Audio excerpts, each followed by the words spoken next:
Halo anak-anakku, siswa-siswi SMA kelas 12. Selamat berjumpa lagi dalam mata pelajaran Pendidikan Agama Katolik dan Budi Pekerti. Pertemuan kali ini kita akan membahas materi hidup manusia yang bermakna. Untuk memulai pelajaran ini, kita akan dituntun oleh satu pertanyaan inti. Untuk apa sih kita hidup di dunia ini? Pertanyaan inilah yang akan menuntun kita untuk menggali secara lebih mendalam tentang makna dan tujuan hidup kita di dunia ini sebenarnya.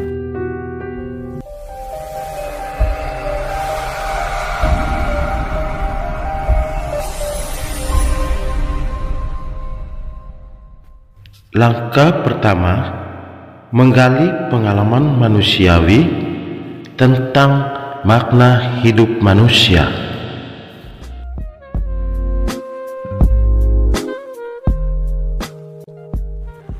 Dalam hidup ini, tidak ada orang yang bisa menghentikan waktu. Waktu terus berjalan maju. Umur manusia terus bertambah. Seiring perkembangan usia, manusia pun mengalami babak-babak baru dalam hidupnya. Ia bersiap diri memasuki fase orang dewasa. Pada fase ini, tahapan kehidupan manusia berubah.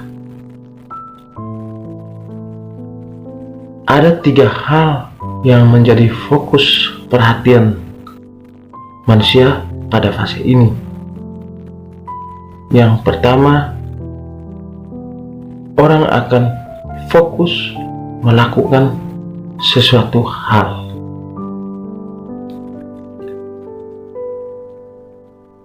To do. Kedua, orang akan fokus mengumpulkan harta. To have. Dan yang ketiga, orang akan fokus mencari makna hidup. To be.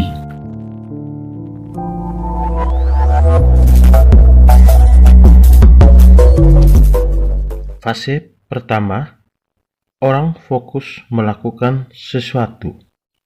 To do. Dengan kepala tertunduk, dia menghadap ke sang majikan, meminta maaf atas hasil kerja yang kurang memadai, dan mengeluh tidak mengerti apa yang telah terjadi. Sang majikan menyimak dan bertanya kepadanya, "Kapan terakhir kamu mengasah kapak?" "Hah, mengasah kapak? Saya tidak punya waktu untuk itu. Saya sangat sibuk setiap hari menebang pohon dari pagi hingga sore dengan sekuat tenaga," kata si penebang. "Nah, disinilah masalahnya. Ingat, hari pertama kamu kerja dengan kapak baru dan terasah, maka kamu bisa menebang pohon dengan hasil luar biasa. Hari-hari berikutnya dengan tenaga yang sama, menggunakan kapak yang sama, tetapi tidak diasah, kamu tahu sendiri hasilnya semakin menurun. Maka sesibuk apapun kamu harus meluangkan waktu untuk mengasah kapakmu, agar setiap hari bekerja dengan tenaga yang sama dan hasil yang maksimal."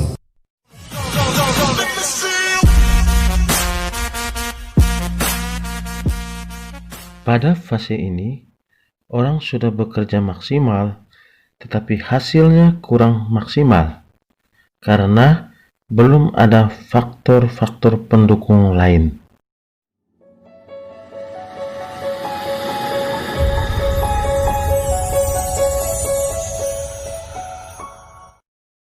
Fase kedua, orang giat mengumpulkan harta. To have.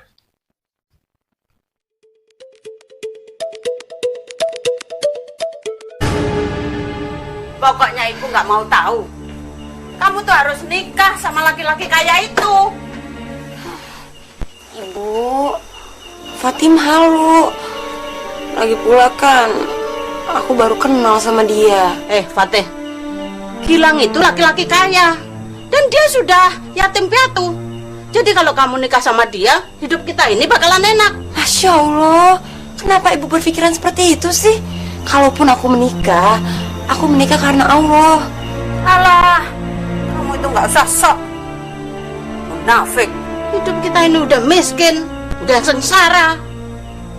Mau kamu itu kere terus? Ibu tuh udah capek jadi orang miskin terus. Pokoknya besok ibu mau nemuin dia. Saya tinggal di sini sendirian. Wah, kalau gitu Nak Gilang harus segera menikah. Masa tinggal di rumah sebesar ini sendirian? Gimana kalau menikah saja sama Fatih, anak ibu? Pasti Nak Gilang nanti bahagia. Fatih itu anaknya baik, penurut. Gimana Nak Gilang? Mau ya? Ibu bisa saja.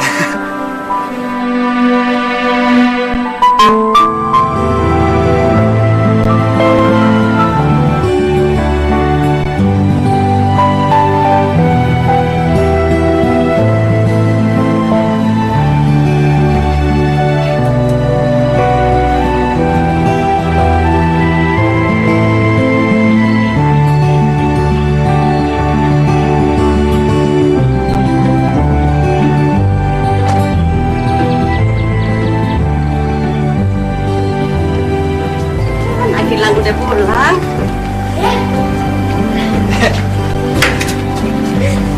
Mas, ayah, kita jadi nggak ya ke toko buku? Ayah. Nuri, kamu kan baru pulang, masih capek. Fatih, cari tuh anakmu sopan santun.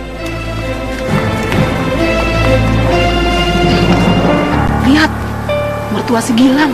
Belajar menghormatin ayahnya, Kat. Baru pulang masih capek kok udah mau diajak-ajak. Nggak apa-apa, Bu. Namanya juga kan anak-anak. Aduh, Nak Gilang, ibu kan harus didik cucu ibu sama anak ibu supaya dia itu menghormati Nak Gilang. Udah, ayo masuk. Dasar perempuan sombong. Iya tuh Bu, gayanya minta ampun. Dia berusaha ngambil hati Gilang supaya bisa dapat hartanya. Dasar mertua matre. Wah, dasar matre emang.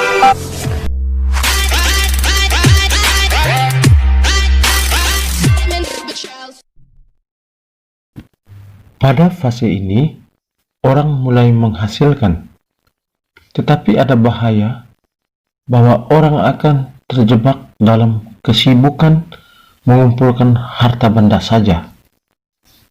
Orang terobsesi mengumpulkan harta sebanyak-banyaknya.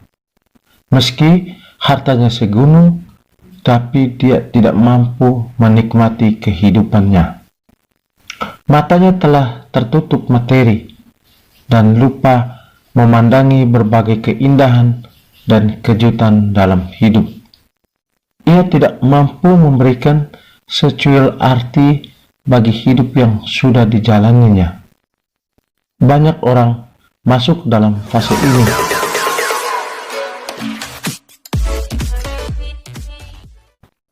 Fase ketiga, orang berusaha mencari makna hidup. To be. Yang jelas, kenapa aku lebih milih tinggal di kampung? Karena aku itu ingin mempraktekkan ilmu-ilmu yang aku pelajari di bangku kuliahan. Ijazah kamu jauh lebih berguna jika kamu bersama orang-orang yang tepat. Di Departemen Pertanian misalnya. Nah, skalanya lebih luas, Bos. Nasional, bukan kelas kampung. Terus, kalau aku gabung sama mereka, para petani ini sama siapa? Aku nggak mau nyari aman. Ah, kamu sensitif sekali sama sarjana yang memilih jadi pegawai. Kayak ilmu mereka aja nggak kepake. Aku maksudnya ke situ loh. Kamu aja mikir terlalu jauh. Ah, itu kan menurut kamu. Torang, kamu dengerin baik-baik ya. Ini aku jelasin nih. Denger ya, Torang. Hidup itu harus bermanfaat untuk orang lain. Betul nggak? Betul. Nah, kalau cuma untuk ngejar karir, bukan sombong loh. Bukan sombong. Kecil buat aku. Tapi masalahnya apa? Itu bukan tujuanku. Aku tuh ngerasa aku lebih bermanfaat kalau aku tinggal di sini bersama para petani-petani ini. Tapi alangkah lebih bagusnya kalau kamu bisa membahagiakan bapakmu, ibumu, baru orang lain. Jangan kecewakan mereka. Apalagi jadi anak durhaka. Hidupmu akan tamat. Orang terlalu banyak sarjana yang memikirkan keluarga dan diri sendiri. Tanah ini membutuhkan sarjana petarung, bukan sarjana cemen yang kerjanya hanya mengandalkan ijazahnya aja. Asal kamu tahu, orang sarjana itu merupakan agen perubahan. Ya kita ini mampu menciptakan lapangan pekerjaan, bukan sibuk mencari lowongan pekerjaan. Allah, kayak hidupmu paling bermanfaat saja di dunia ini. Loh, bukan gitu maksudnya lo.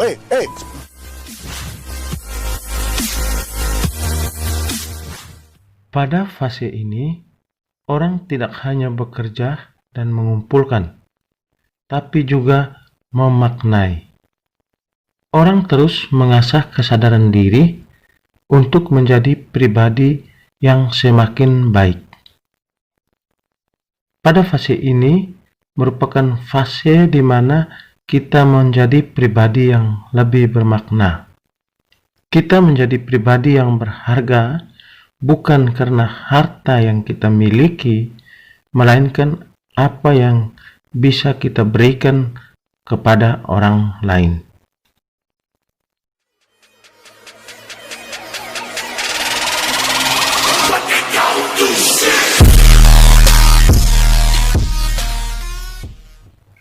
Pendalaman cerita dari video.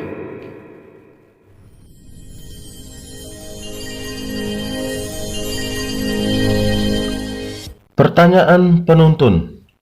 1.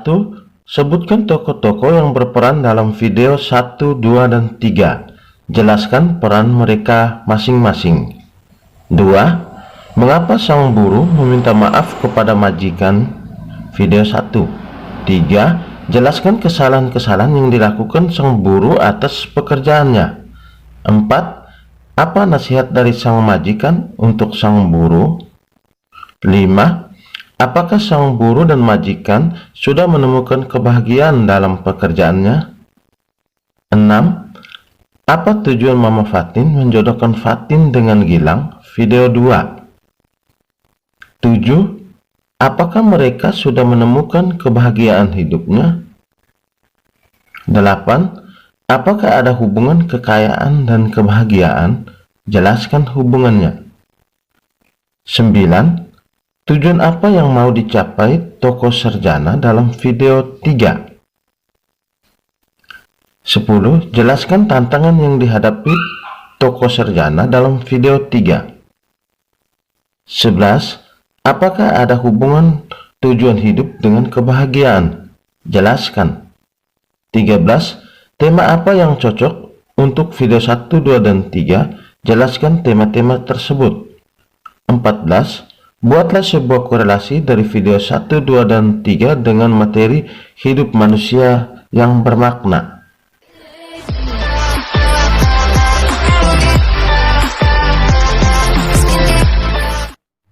Bagian peneguhan.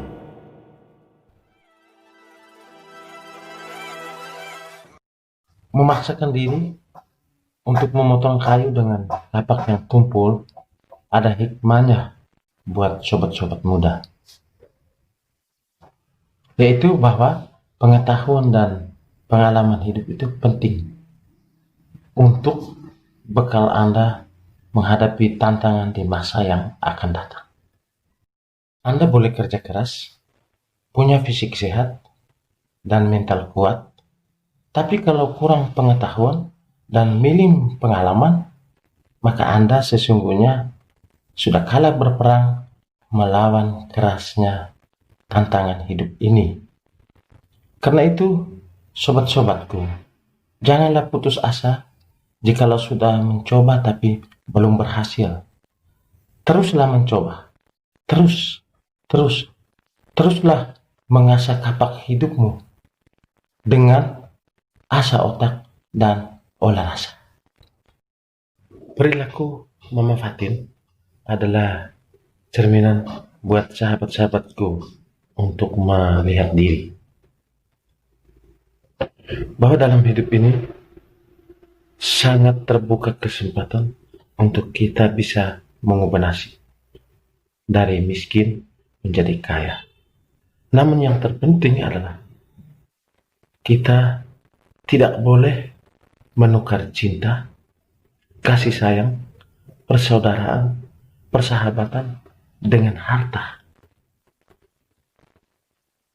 Ingat sahabat-sahabatku, mengejar barang dunia ini sama seperti kita minum air laut.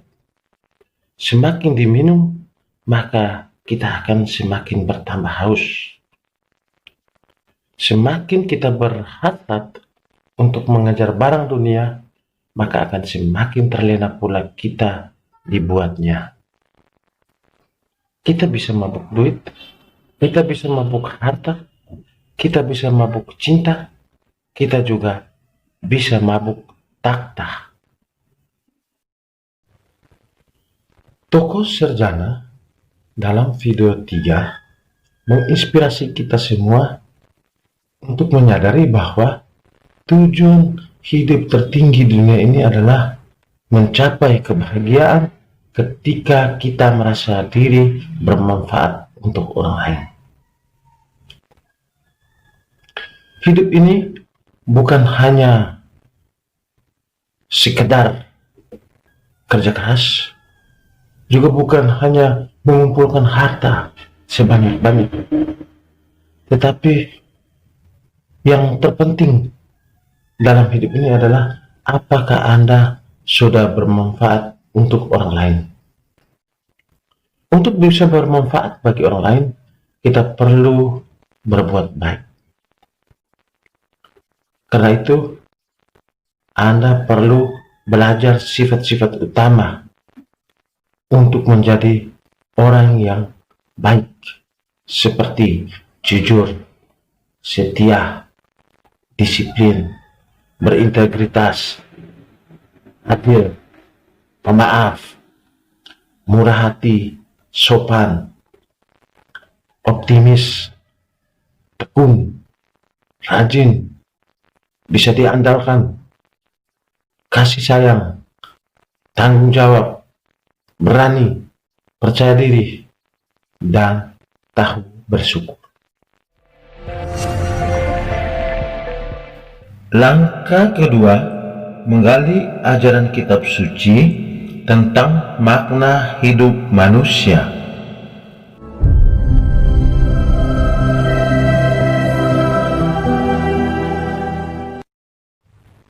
Anak-anak yang terkasih, ada 3 perikop kitab suci yang menjadi rujukan kita untuk mendalami hidup manusia yang bermakna di dunia ini, yaitu dalam Perjanjian Lama kita akan melihat kitab Ayub bab 2 ayat 4. Perjanjian Baru ada 2 perikop, yaitu Injil Markus bab 8 ayat 37 dan Injil Matius bab 5 ayat 1 sampai 12.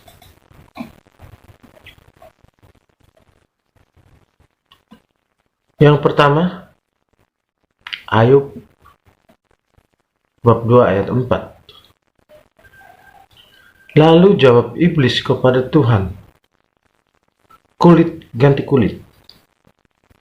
Orang akan memberikan segala yang dipunyainya ganti nyawanya.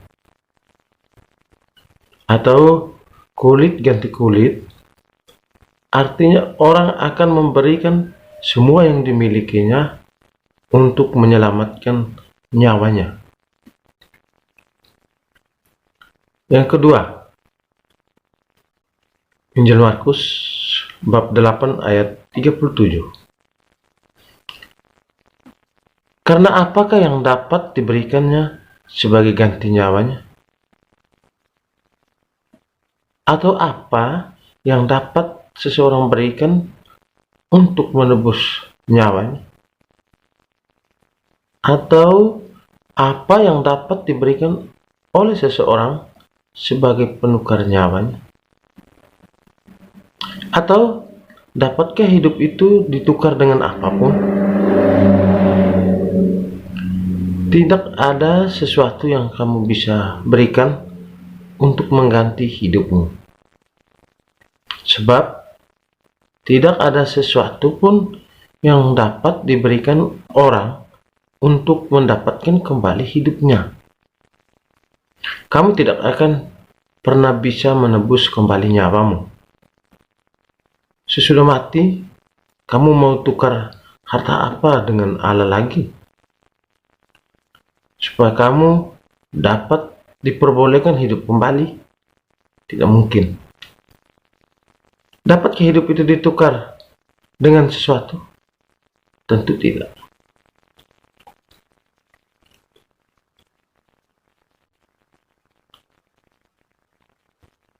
Perikop yang ketiga dari Injil Matius bab 5 ayat 1 sampai 12 tentang 8 sabda bahagia Yesus. Ketika Yesus melihat orang banyak itu, naiklah ia ke atas bukit, dan setelah ia duduk, datanglah murid-muridnya kepadanya. Maka Yesus pun mulai berbicara dan mengajar mereka. Katanya, berbahagialah orang yang miskin di hadapan Allah, karena merekalah yang empunya kerajaan surga. Berbahagialah orang yang berduka cita, karena mereka akan dihibur. Berbahagialah orang yang lemah lembut, karena mereka akan memiliki bumi. Berbahagialah orang yang lapar dan haus akan kebenaran, karena mereka akan dipuaskan. Berbahagialah orang yang murah hatinya, karena mereka akan beroleh kemurahan. Berbahagialah orang yang suci hatinya, karena mereka akan melihat Allah. Berbahagialah orang yang membawa damai, karena mereka akan disebut anak-anak Allah.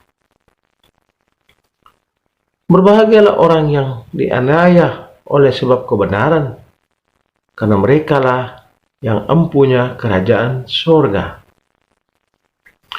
Berbahagialah kamu jika karena aku kamu dicela dan dianiaya, dan kepadamu difitnahkan segala yang jahat. Bersukacita dan bergembiralah, karena upahmu besar di surga. Sebab demikian juga telah dianiaya nabi-nabi yang sebelum kamu. Anak-anak yang saya kasihi,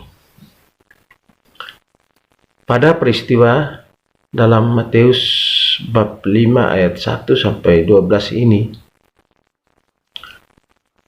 terjadi di sebuah bukit di mana Yesus sering mengajar dan berkhotbah kepada orang banyak, yaitu di sebuah bukit dekat Kapernaum. Ketika Yesus sudah mulai duduk, datanglah murid-muridnya untuk mendengarkan ajarannya. Bagi seorang rabi atau guru,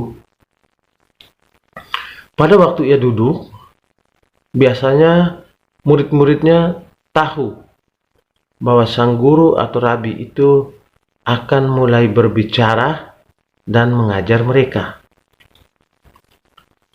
Yesus dalam peristiwa ini berbicara tentang ucapan bahagia.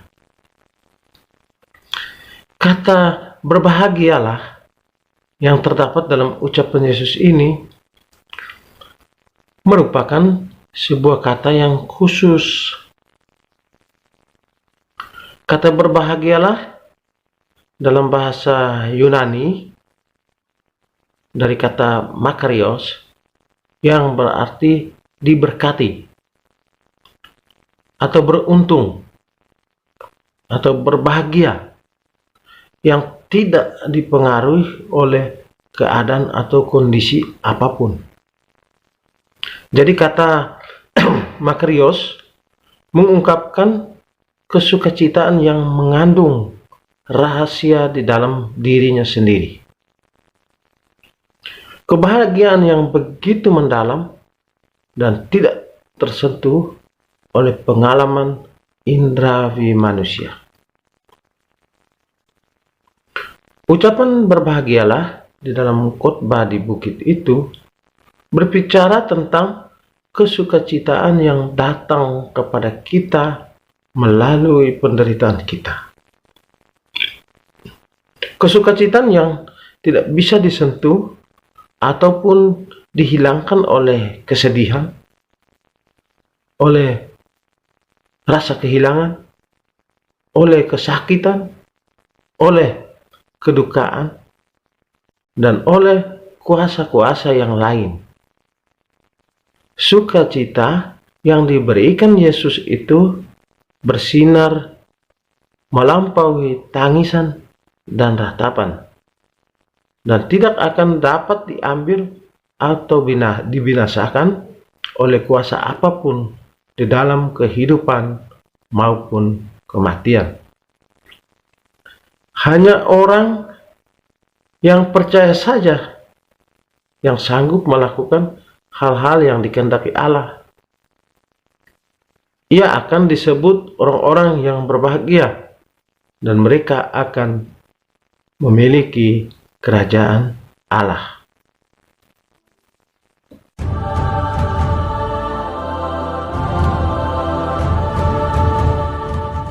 Sobat-sobat muda yang saya kasih, Yesus mengajarkan kepada kita bahwa hidup ini sangat bermakna.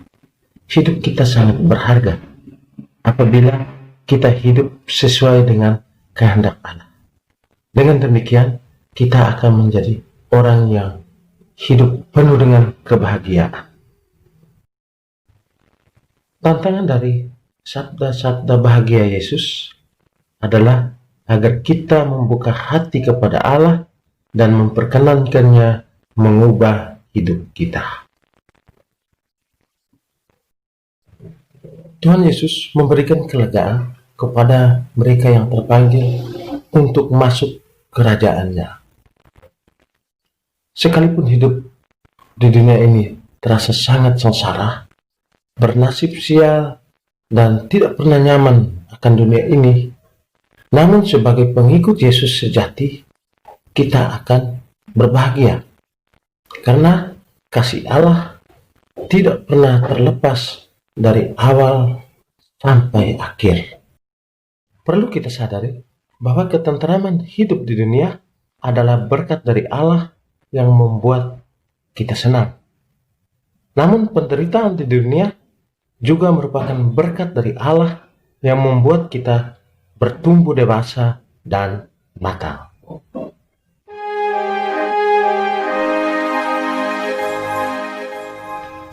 Langkah ketiga, menghayati hidup sebagai anugerah Tuhan.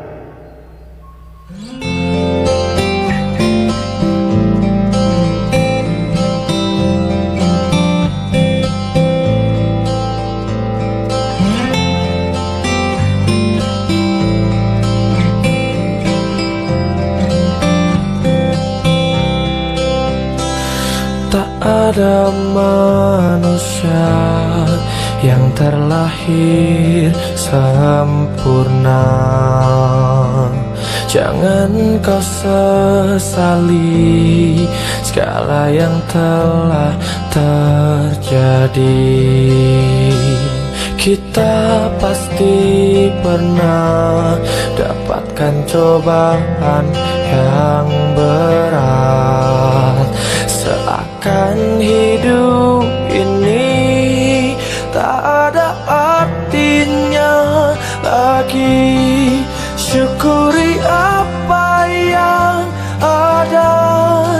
Hidup adalah anugerah, tetap jalani hidup ini, melakukan yang terbaik. Sobat-sobat terkasih, tibalah kita di penghujung materi ini. Hidup ini adalah anugerah. Jangan sia-siakan hidup ini. Tidak ada manusia yang sempurna. Demikian pesan dari lagu yang kita dengar ini. Adik-adik, di akhir penghujung ini, tulislah sebuah refleksi tentang sejauh mana hidup Anda di dunia ini. Apakah sudah berguna bagi orang tua? Apakah sudah berguna bagi sesama? Dan apakah sudah berguna bagi Tuhan? Silakan refleksikan secara jujur, terutama dalam menjalankan tugas pokok sebagai pelajar. Apakah Anda sudah menjadi pelajar yang terbaik? Apakah Anda lalai dalam tugas pokok Anda sebagai pelajar? Silakan tuangkan isi hatimu dalam secarik kertas putih. Tulislah dengan jujur, karena Tuhan akan mendengar keluh kesah Anda. Tak ada manusia yang sempurna. Hasil refleksi sobat-sobat dapat dikirimkan lewat Google Classroom, dan jangan lupa pajanglah di meja belajar Anda sebagai pedoman Anda untuk melangkah ke depan. Terima kasih, sampai jumpa materi berikut.